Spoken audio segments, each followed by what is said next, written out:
Abrimos, señoras y señores, la mesa de En Perspectiva en este martes 15 de mayo del año 2018, mesa de análisis internacional, en la que vamos saludando a Javier Bonilla Saus. Buen día, Javier. Buenos días a todos. Gustavo Calvo. Buenos días a todos, gracias por la invitación nuevamente. Y dejo el saludo para Leo Arari, que hoy va a participar a distancia porque se ha instalado en París. Desde allí lo tendremos en estas ocasiones de ahora en adelante. Les propongo que pasemos al primero de los temas, bien candente, bien de las últimas horas. Soldados israelíes mataron a por lo menos 60 palestinos ayer y dejaron a otros 2.500 heridos en la frontera con la Franja de Gaza durante las manifestaciones contra la inauguración de la Embajada de Estados Unidos en Jerusalén, una de las decisiones más controvertidas del presidente Donald Trump. La dirigencia palestina denunció que había ocurrido una masacre, mientras que, del otro lado, el primer ministro Benjamin Netanyahu justificó el uso de la fuerza porque dijo: todo país tiene la obligación de defender su territorio. Han sido las horas más sangrientas en el conflicto israelo-palestino desde la guerra del año 2014 en la Franja de Gaza. Empezamos por ahí, podemos ir agregando más datos, pero me interesa tener una primera consideración general. ¿Quién va? ¿Gustavo? ¿Vas tú? Sí, bueno, en realidad se confluyen algunos temas diferentes aquí. En primer lugar, los titulares de los diarios, que son los que nos hacen remitir a la noticia. Una embajada que cambia de lugar, una manifestación, pero siguen pendientes los temas de fondos en Cercano Oriente, ¿no? Es decir, la excusa en este caso es la apertura de una embajada en un territorio que se supone que es un territorio disputado, se supone que es un territorio que políticamente sensible. Y, donde la recomendación de Naciones Unidas es que no haya embajadas. Desde 1980 incluso de esa ciudad emigraron embajadas a raíz de una resolución de las propias Naciones Unidas. ¿Qué decía Javier? Que eso es explícito, digamos. Eso es explícito y fue entre todas esas naciones, Uruguay fue uno de los que acató esa resolución. Exacto. Pero una vez más el pragmatismo y la era de John Wayne se impone en la política internacional. ¿Pragmatismo o era de John Wayne? Quizás las dos cosas. El pragmatismo es una manera elegante de decirlo. Pero fiel a su promesa de campaña, o sea, coherente como ha sido hasta ahora, el presidente norteamericano ha mudado la embajada norteamericana a Jerusalén en un entorno que según los analistas internacionales no es el ideal. Yo tengo una visión un poquito diferente de eso, pero lo podemos profundizar un poco en la segunda intervención. Ahora cabe acotar que en una fecha sensible para los palestinos, como es la Nakba, o sea, se cumplen años de todo el movimiento poblacional que tuvo que hacer Palestina por la creación del Estado de Israel, justamente en el día de hoy. En el día de ayer se inaugura la embajada y eso fue tomado como una provocación. Sí, pasa que ayer se cumplían 70 años. 70 años, justamente. Exactamente. Una suerte de éxodo. Y para los palestinos 70 años del éxodo, al que se vieron forzados. Claro, este movimiento de la embajada es visto por casi todo el mundo como una cerilla acercada a un barril de pólvora.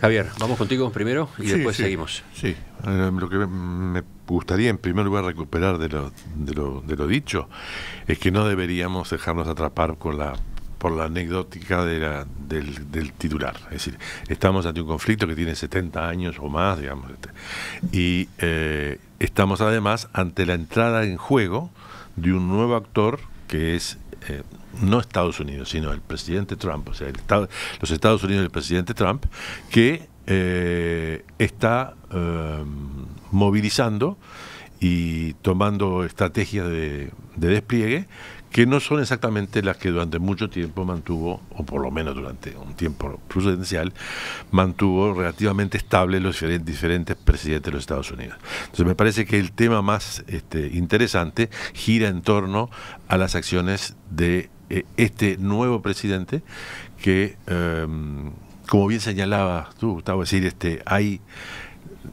una cierta lógica, no sé si coherencia, pero cierta lógica en cada uno de los pasos que por lo menos en esta línea internacional, vamos a limitarnos a ella, está dando Trump. Es decir, la puesta en cuestión, en contexto, ahí voy, la puesta en cuestión del acuerdo con Irán es el principio de esta película, que está terminando, o no, seguirá mañana o pasado, no sabemos dónde. Es decir, eso significa obviamente Irán se reacomoda, la Unión Soviética, perdón, Rusia se tiene que reacomodar, la Unión Europea tiene a su vez también que reacomodarse, y entonces me parece que lo que está en juego detrás de estos desgraciados acontecimientos y estas pérdidas humanas y estos costos enormes que se están sufriendo todos los pueblos de la región, fíjense que yo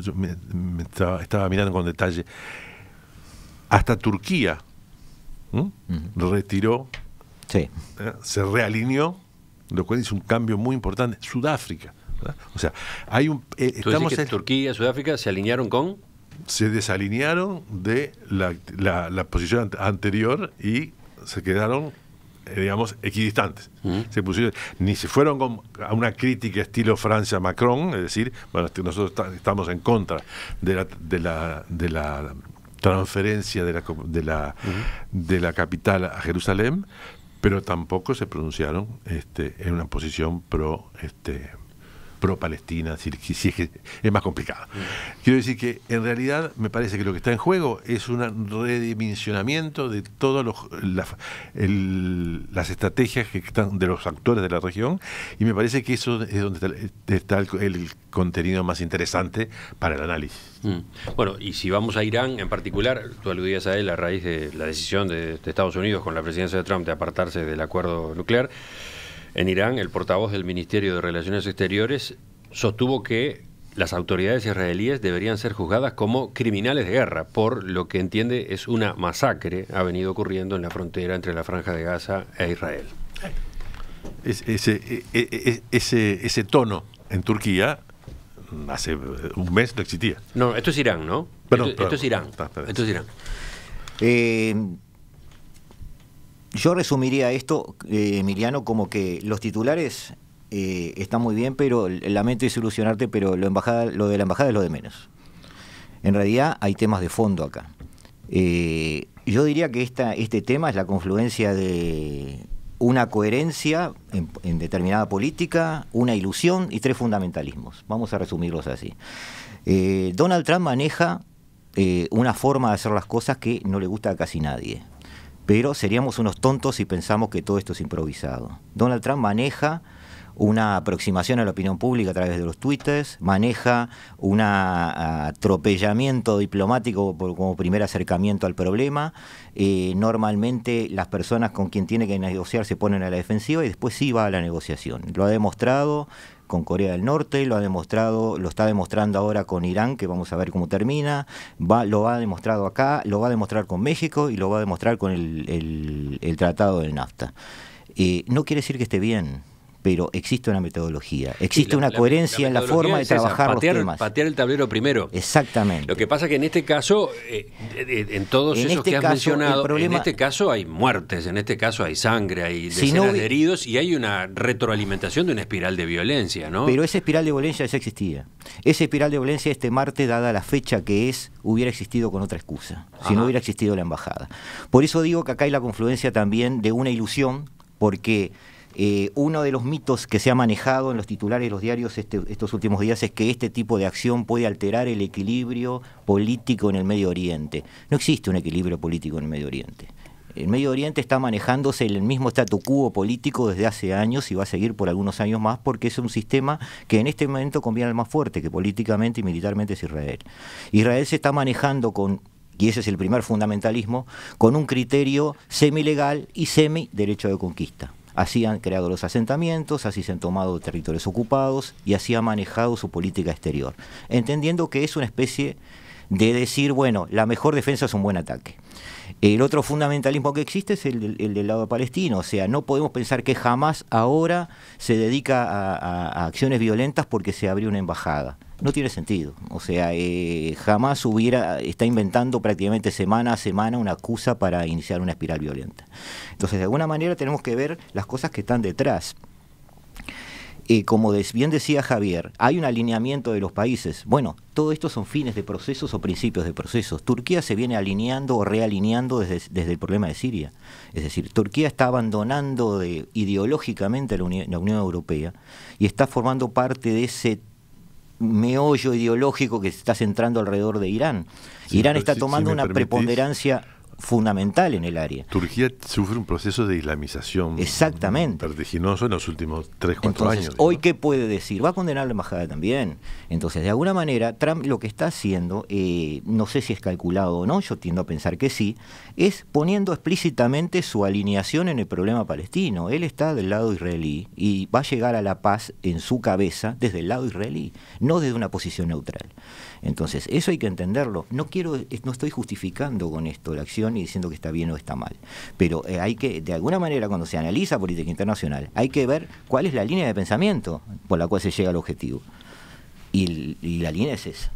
Javier, ¿te dejó pensando, Gustavo? No. Tenemos un acuerdo, me parece, relativamente cierto en lo básico. Es decir, hay una especie de lectura de que Trump está loco, ¿no? Y eso no es convincente, ¿verdad? Sí, ese es el estereotipo. Hay estereotipo que es un peligro, que nos hace mal a nosotros mismos en el análisis. Porque es un obstáculo en el análisis, ¿verdad? Claro. Ahora, de ahí yo no derivaría de que la racionalidad de Trump es confiable y que va a mantenerse, inclusive como además tiene ese estilo de jugar en la raya de la cancha, al menor tropiezo se sale para afuera y le sacan la tarjeta roja. Quiere decir que entonces no son incompatibles el hecho de que tengamos un actor nuevo en el sentido que actúa de una manera novedosa.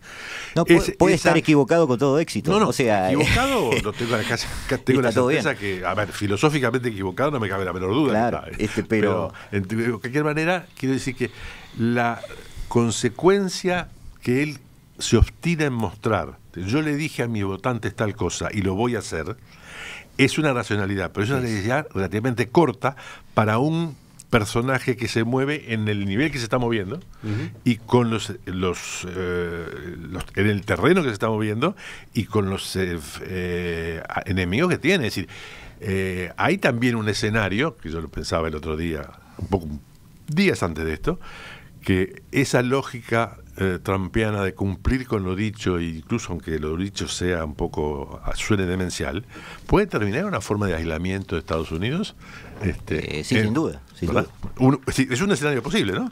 Y eso, escenario que nunca hubiesen pensado quizá, bueno, ni que hablar en la era Obama, ¿no? La frase de Merkel el otro día, después de lo de Irán, es muy claro en eso y se aplica también acá, es decir, ya no podemos depender de Estados Unidos o confiar en Estados Unidos. Deja en evidencia otras cosas, ¿no? Pero me parece que es bastardear mucho el análisis si volvemos a que está loco y que está todo mal y todo sale mal. Fundamentalismos hay de todos lados. Israel se comporta como dije, los palestinos manejan un fundamentalismo que a veces es muy útil políticamente, ¿tá? Y fundamentalismos hay hasta dentro de Estados Unidos, es decir, el 25% de los norteamericanos son evangelistas, por ejemplo. ¿tá? De ese 25%, el 80% votó a Trump. ¿De acuerdo? El vicepresidente es evangelista. ¿tá? Los evangelistas sostienen que según el libro de las Revelaciones, en el monte del templo va a haber la resurrección al final de los tiempos y va a venir la resurrección de los muertos y el juicio final. Para eso tiene que reconstruirse el templo de Jerusalén por tercera vez. Fue construido 2 veces, fue destruido 2 veces. Se supone que según las escrituras los judíos van a tener que levantar el tercer templo. La disputa es quién pone la fábrica de ladrillos. Exactamente. Entonces, pero mira al final de la novela, se supone que se va a levantar ese tercer templo y según el libro de Daniel, antes de la venida del Mesías va a venir el anticristo que va a profanar ese templo, se va a armar un apocalipsis y ahí van a ser barridos todos los enemigos de Jehová. Eso piensan los evangelistas. Entonces, hay un 20% del electorado norteamericano que votó a Trump porque Trump está haciendo posible esto. Jerusalén está siendo apropiada por Israel. Es decir, los judíos ya tienen un instituto del templo en Jerusalén que está previendo la construcción del tercer templo. Fundamentalismos hay al barrer en todos lados. ¿Qué puede venir ahora entonces? Bueno, una de las cosas más imprudentes que uno debe evitar es hacer pronósticos en situaciones, primero que además son de una fluidez enorme, porque la cifra de víctimas que estaban dando cuando que dimos al principio debe haber cambiado en el tiempo que te hemos hablado. Va a crecer en estos días, asumamos la realidad. Hoy es el día va a crecer en estos días. Pero va a crecer ¿por qué? Israel lo ve como un problema de límites y militar, no ideológico. Es decir, no cruces además, esta frontera, nunca la cruzaste, no tenés que cruzarla, punto. Pero hoy es el día además que los palestinos consideran el día clave. Entonces, claro, y se dan contra la frontera y con megáfonos incitan a la gente a cruzar la frontera corriendo por los campos, las mujeres con los niños, enfrentando a los fusiles. Eso se está dando así y se va a seguir dando durante unos días. ¿Qué va a suceder? Bueno, las aguas van a volver a su cauce. Como dijo el doctor Sanguinetti en algún momento, un país fija su capital. Es decir, ¿qué vamos a hacer después? ¿Recorrer 200 kilómetros de Tel Aviv para cada vez que haya que hacer una reunión en Jerusalén? Todos vamos a terminar en Jerusalén, porque ahí está el gobierno y está el parlamento y va a estar también el poder militar que hoy está en Tel Aviv. Es decir, esas son cosas que exceden a la ideología. Sí, no, pero Javier, ¿tú no te animabas a hacer pronósticos? No quiero me animar. Preferiría hacer una incursión más global, es decir, sobre dónde va a estar la capital. Es una decisión que en el papel, digamos, en una racionalidad pura, es el resultado de un proceso que indica, aunque obviamente en ese proceso el país que es el propietario de la capital tiene mucho que decir, pero no está siempre, de acuerdo. No siempre coinciden. Claro, son profecías autocumplidas. Te conquisto para que después pase lo que yo diga. Ahí está. Pero no, me parece que, a ver, yo insistiría en el sentido de ver cómo se han ido corriendo los actores. Tú hablabas con mucha razón de uno de los claves, que es Irán.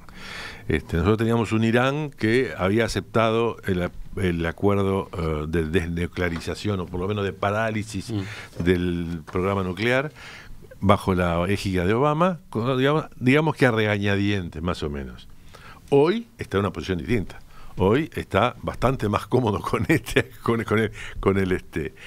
el acuerdo que tiene firmado que con lo que le abre como posibilidades un Trump que está cuestionando. Es que Irán, el tema de Irán es un conjunto de paradojas. Es decir, Francia diciendo que Irán es el bueno de la película y comportándose según lo dice el tratado.